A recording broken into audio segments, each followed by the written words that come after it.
Assalamualaikum warahmatullahi wabarakatuh. Saya Yayu Hartuti, calon guru penggerak Angkatan 5 Kabupaten Madiun, Jawa Timur, akan menyampaikan aksi nyata modul 1.1, Refleksi Filosofi Pendidikan Nasional Ki Hajar Dewantara. Pembelajaran yang menyenangkan dan merdeka belajar pada anak usia dini dengan menuntun dan among dalam pembelajarannya. Latar belakang. Pendidikan adalah sesuatu yang universal dan berlangsung secara terus-menerus tak terputus dari generasi ke generasi dimanapun di dunia ini. Upaya memanusiakan manusia melalui pendidikan sesuai pandangan dan latar belakang sosio-kebudayaan setiap masyarakat tertentu. Keberhasilan pendidikan anak usia dini sangat tergantung pada orang dewasa, yaitu orang tua dan guru.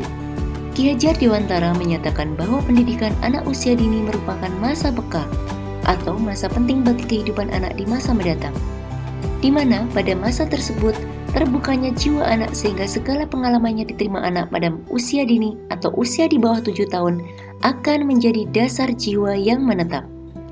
Demikian pentingnya pendidikan di dalam masa peka yang bertujuan menambah isi jiwa, bukan merubah dasar jiwa. Sehingga lebih lanjut Ki Hajar Dewantara mengatakan bahwa pendidikan yang diselenggarakan untuk anak usia dini adalah pendidikan yang membebaskan selama tidak ada bahaya yang mengancam. Namun kenyataan yang ada pada saat ini banyak ditemui bahwa dalam pendidikan anak usia dini diselenggarakan untuk mengembangkan kemampuan kognitifnya saja dan menjauhkan anak dari situasi budaya yang mengelilinginya. Banyak lembaga pendidikan anak usia dini yang menjadikan belajar sebagai menulis, membaca, dan berhitung sebagai kegiatan inti. Orang tua dan guru seakan memaksakan harapan anak untuk menjadi pintar secara akademik dan melupakan kodrat anak untuk tumbuh serta berkembang secara alami. Ki Hajar Dewantara juga merumuskan sebagai semboyan Tutwuri Handayani, yakni yang memberikan kebebasan yang luas kepada anak selama tidak ada bahaya yang mengancam pada anak-anak. Dan inilah sikap yang terkenal dalam hidup kebudayaan bangsa kita sebagai sistem among. Guru merupakan seorang pemimpin yang mempunyai peran dan fungsi yang teramat besar dalam mempengaruhi prestasi belajar anak. Oleh karena itu, diperlukan pemikiran yang kreatif serta inovatif dari guru agar dapat mewujudkan peran dan fungsinya secara efektif, yang mampu mempengaruhi anak didik dan mencapai hasil belajar yang diinginkan. Deskripsi aksi nyata yang dilakukan. 1. Tujuan umum dari aksi nyata ini adalah pendidikan yang berpihak kepada anak, yang mana saya sebagai guru atau pembelajar dapat menjadi among yang menuntun, membimbing, dan memotivasi anak didik saya sehingga anak didik saya sebagai pembelajar bebas mendapatkan pembelajaran sesuai minat dan bakat mereka agar mereka dapat mengoptimalkan karya mereka sehingga dapat disumbangkan untuk kemajuan bangsa dan negara. Anak dapat lebih merasakan kenyamanan dan lebih semangat dalam merdeka belajar. Anak dapat optimal dalam mengembangkan bakat, kreativitas, serta empati anak untuk mewujudkan profil pelajar Pancasila. Di dalam proses pembelajaran, anak bebas memilih pembelajaran yang diinginkan atau diminati. Saya mengarahkan dan menuntun anak untuk belajar mandiri dan inisiatif di dalam kelas dengan menerapkan sikap gotong royong antar siswa. Mengajarkan keteladanan dengan menerapkan pembiasaan 5S, senyum, salam, sapa, sopan santun, menghafal doa-doa harian, surat-surat pendek, hadis-hadis, asmaul husna, bersolawat bersama setiap hari Jumat, menghormati dan toleran atas keanekaragaman dan perbedaan di lingkungan sekolah. Yang kedua, mengajak anak-anak untuk bernalar kritis dengan menyelesaikan kegiatan-kegiatan anak sesuai dengan pemikiran anak-anak. Dan saya mengajarkan anak untuk kreatif dalam mengembangkan bakat minat anak dalam hal pembelajaran maupun dalam seni budaya dengan mengajarkan membuat keterampilan-keterampilan ketika pembelajaran dengan memberikan contoh secara detail dan mempercayakan anak mampu menyelesaikannya sendiri dengan pantauan serta pendampingan kita. Saya juga membuat APE atau alat permainan edukatif untuk menunjang pembelajaran anak-anak. Saya juga memberikan dukungan dan motivasi serta mengajari anak-anak yang mempunyai minat dan bakat seni tari untuk mengekspresikan diri anak ke dalam seni budaya tari. Untuk meningkatkan literasi anak, saya ajak anak-anak untuk menyukai dan mencintai dunia baca dengan majalah-majalah bergambar pada perpustakaan mini di kelas. Dan anak dalam hal mewarnai, saya memberikan pilihan minat anak dalam mewarnai dalam 3 teknik yang disukai anak, yaitu teknik blok, teknik pointillis, atau teknik arsir. Anak-anak tidak setiap hari duduk manis berhadapan dengan meja dan peralatan tulis. Namun, saya juga mengajak anak-anak belajar di alam terbuka dengan berkolaborasi dengan kepala sekolah dan instansi lainnya dalam mengadakan pembelajaran yang real untuk anak-anak di luar kelas. Dan saya sebagai guru harus mengupgrade ilmu dengan mengikuti pelatihan-pelatihan yang diselenggarakan oleh IGTKI Kecamatan maupun Dinas Pendidikan Kabupaten Madiun, serta mengikuti lomba-lomba tingkat kecamatan maupun tingkat kabupaten untuk dapat diaplikasikan kepada peserta didik.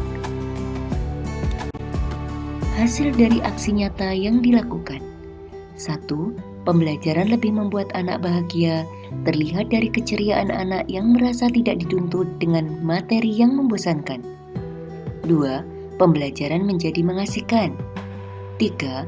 Anak lebih optimal dalam belajar sambil bermain maupun bermain sambil belajar. 4. Anak lebih antusias dalam proses belajarnya karena secara tidak langsung anak-anak belajar materi pembelajaran. 5. Anak menjadi lebih aktif. 6.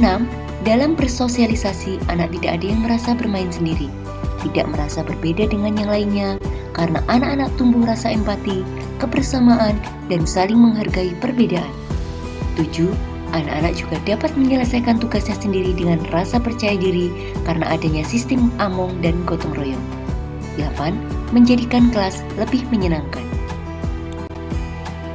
Pembelajaran yang didapat dari pelaksanaan. Dari kegiatan pembelajaran yang berpihak pada anak dan pembelajaran yang menyenangkan serta merdeka belajar pada anak usia dini dengan menuntun dan among dalam pembelajarannya, didapat rasa gotong royong, kemandirian, keberanian, berakhlak mulia, dan tumbuhnya rasa tanggung jawab anak dalam proses belajarnya di kelas maupun di lingkungan sekolah dan luar lingkungan sekolah. Selain dari siswa, guru juga belajar untuk melakukan perubahan guna memberikan pembelajaran baru yang menyenangkan pada anak. Pembelajaran yang didapat guru juga lebih berpusat kepada anak, berpusat kepada bakat, minat anak yang berbeda-beda sesuai karakter anak. Sehingga dalam proses pembelajarannya, guru lebih dapat optimal mengasah dan menggali bakat minat anak didiknya. Rencana perbaikan untuk pelaksanaan di masa mendatang.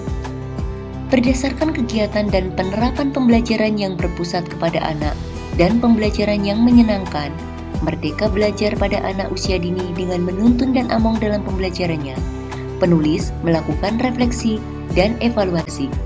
Penulis merencanakan perbaikan untuk pelaksanaan di masa mendatang yaitu 1. Melakukan inovasi pembelajaran yang lebih menarik di dalam penyajian kegiatan yang berpusat pada anak. 2. Kolaborasi dengan teman sejawat dan lingkungan sekolah serta lingkungan sekitar atau instansi terkait pembelajaran yang menyenangkan. 3. Mengoptimalkan peran guru dalam proses pembelajaran. 4.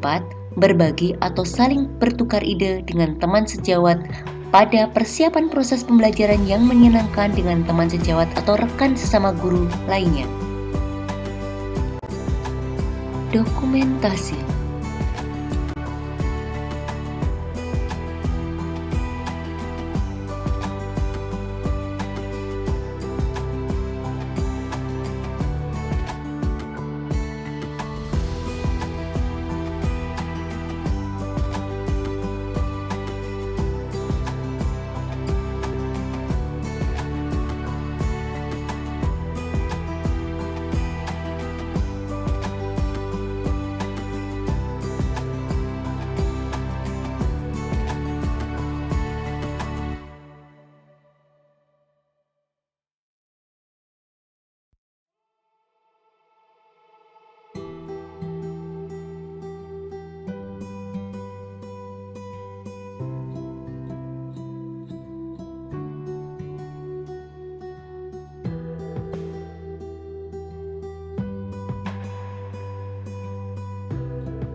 Terima kasih. Orang hebat bisa melahirkan beberapa karya bermutu. Namun, guru bermutu dapat melahirkan ribuan orang-orang hebat. Mari kita menjadi pendidik modern yang bertugas bukan menebang hutan, akan tetapi mengairi gurun. Wassalamualaikum warahmatullahi wabarakatuh. Salam sehat, salam bahagia, calon guru penggerak Angkatan 5 Kabupaten Madiun.